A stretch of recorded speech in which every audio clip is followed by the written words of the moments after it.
Hola chicos, vamos a ver en esta clase la perspectiva del conflicto, una gran perspectiva de las ciencias políticas.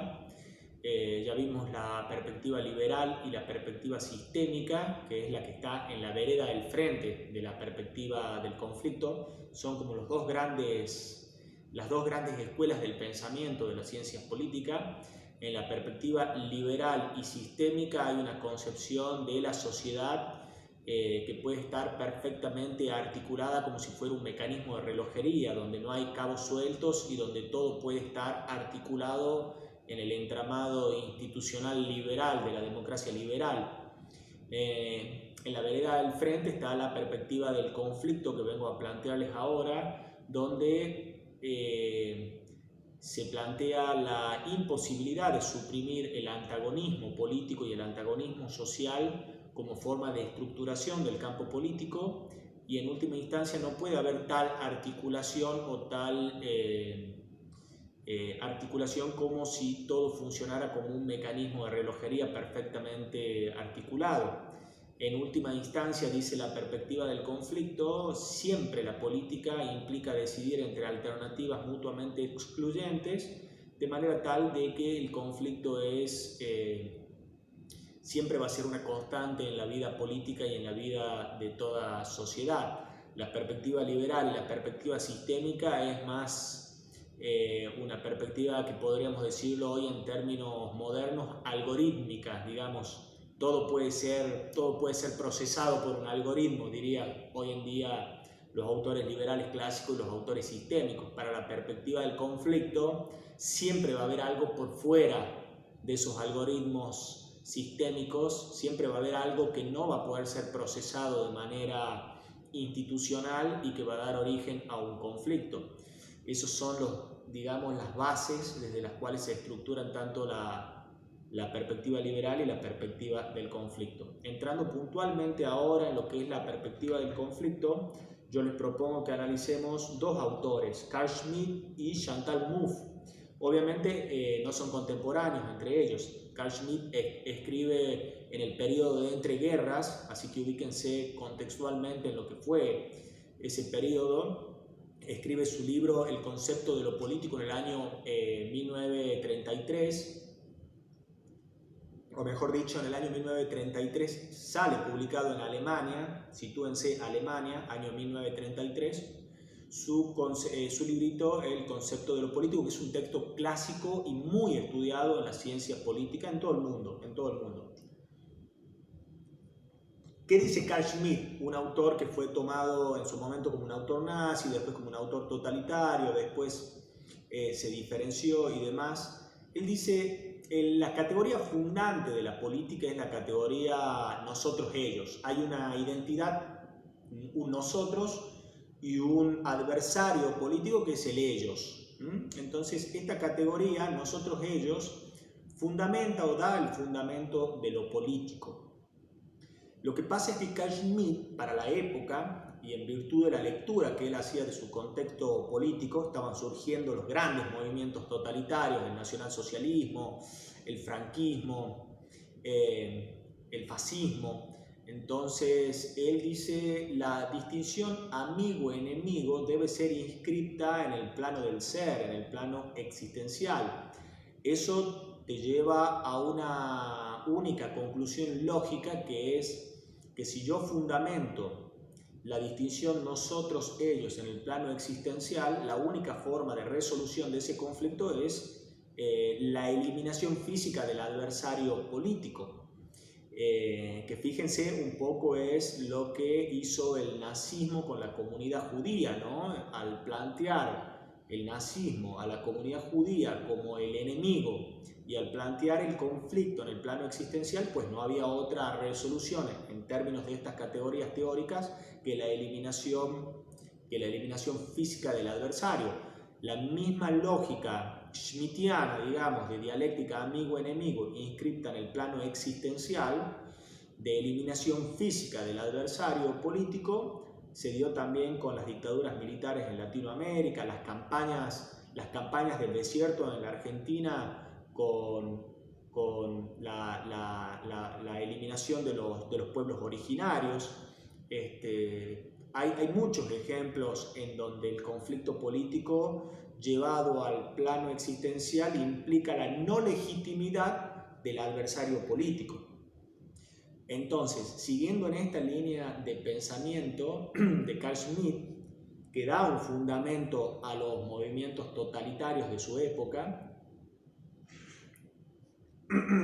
donde todo adversario político no era considerado un adversario legítimo y por ende debía ser eliminado físicamente, Carl Schmitt dice que la nota distintiva, siguiendo esta secuencia de pensamiento político, la nota distintiva del Estado, lo que lo diferencia de cualquier otra organización social, es su carácter soberano, de supremacía, pero a partir de una nota muy distintiva y muy característica y muy específica y única del Estado-Nación, que es el ius bellis, el derecho de guerra. Solo una organización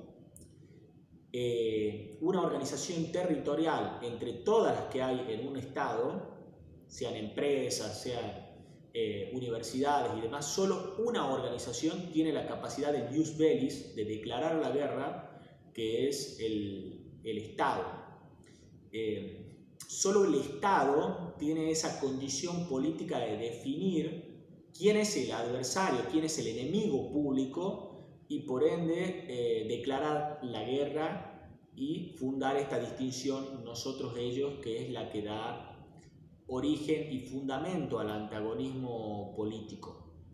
Indudablemente es una teoría belicista, naturalmente, pero tenemos que entender que Carl Schmitt escribe en la Alemania del año 33, es decir, venía de una guerra mundial, Alemania venía de perder la Primera Guerra Mundial y se estaba encaminando, ¿no es cierto?, hacia la Segunda Guerra Mundial, y ese era un poco el pensamiento.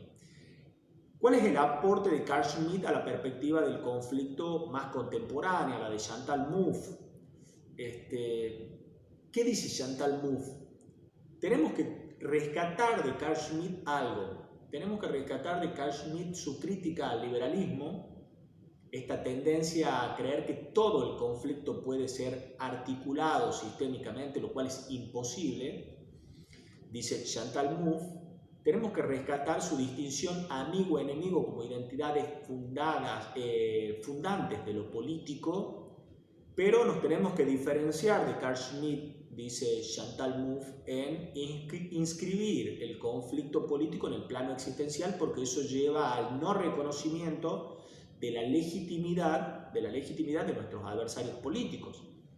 Entonces dice Chantal Mouffe que si nosotros queremos fundar una democracia con mucha vida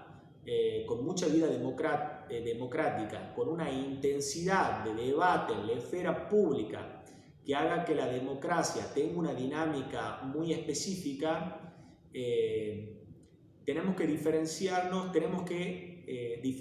de Carl Schmitt en inscribir la dialéctica amigo-enemigo en el plano existencial e inscribirla en el plano simbólico.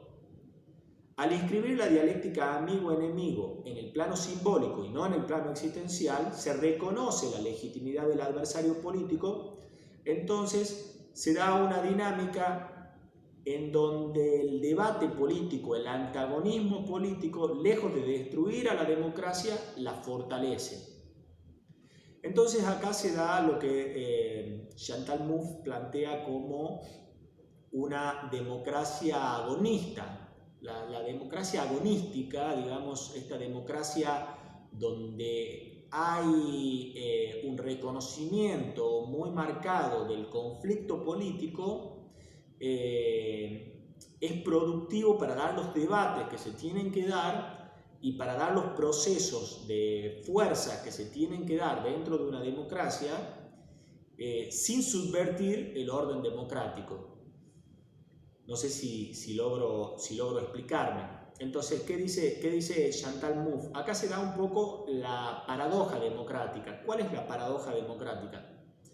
La democracia reconoce la legitimidad del adversario político. Al reconocer la legitimidad del adversario político, se da una lucha amigo-enemigo dentro de los marcos democráticos que implican la legitimidad del adversario político. Es esta misma condición democrática que habilita y que legitima a los adversarios políticos a entrar en lucha, lo que también amenaza con subvertir el orden democrático. Entonces, ¿qué es lo que dice Chantal Mouffe? Que la democracia tiene que tener la suficiente intensidad de lucha política sin llegar a desbordar las instituciones democráticas mismas. Ese sería el marco en el que se tiene que manejar la democracia agonística, es decir, la conflictividad política. Intentar suprimir la política, intentar suprimir el conflicto político, como pretende el liberalismo o como pretende la perspectiva sistémica, articulando todo tipo de antagonismo a un entramado institucional, es imposible, dice Chantal Mouffe. Eso es quizás el peor camino. Siempre dice Chantal Mouffe que en la historia de la humanidad un gobierno intentó suprimir el conflicto político, lo único que hizo es aumentar la presión social hasta que termina estallando, y cuando estalla de manera revolucionaria. Es como una olla a vapor a presión. Si vos la tapás y no dejás alguna válvula de escape, lo más probable es que termine estallando ese modelo que suprime el conflicto político. Entonces ella lo que dice es: hay que habilitar la conflictividad política en la medida en que no desborden los marcos democráticos que la habilita ese conflicto político. Esto es lo que ella llama democracia agonal, diferenciada del antagonismo puro de Carl Schmitt, ese antagonismo belicista donde hay que eliminar físicamente, existencialmente al adversario político. Entonces, me parecía que el modelo de Chantal Mouffe nos permite interpretar muchos acontecimientos de nuestra política moderna. Creo que es una perspectiva válida. Ella se diferencia claramente del modelo de democracia deliberativa de Jürgen Habermas y también del modelo agregativo de democracia liberal más sistémico, tanto de la perspectiva sistémica en general como del modelo pluralista de Robert Dahl. Pero de alguna manera reconoce la dimensión de antagonismo de la política, la enmarca democráticamente y dice que el agonismo es el término técnico que ella usa, no antagonismo, agonismo, porque está inscrito en una dimensión simbólica de reconocimiento de la legitimidad del adversario. El modelo agonista le da a la democracia una intensidad que hace que permanentemente la esfera pública esté en constante dinámica, en constante movimiento, y eso lleve a transformaciones sociales. Muy por el contrario, pretender eliminar la dimensión agonista de la democracia lo único que va a lograr es aumentar la presión social hasta que estalle en un movimiento revolucionario que por lo general amenaza a las instituciones mismas de la democracia. Ella hace un análisis en torno a lo político. Es un libro de Chantal Mouffe del año 2005 que hay que leerlo. Es un libro clásico también de las ciencias políticas. Ella escribió mucho con Ernesto Laclau, está en esa línea. Así que, bueno, un poco el planteo era de la perspectiva del conflicto, desde Carl Schmitt a Chantal Mouffe. Por supuesto hay muchos otros autores. Yo le hago este recorrido que es quizás el más esquemático para introducirnos en la perspectiva del conflicto. Después sigue Laclau, Jacques Rancière, Zizek, es decir, hay toda una corriente de pensamiento muy extensa, con otras categorías un poco más complejas dentro de lo que es el postestructuralismo, pero que nos permiten hacer lecturas sobre muchas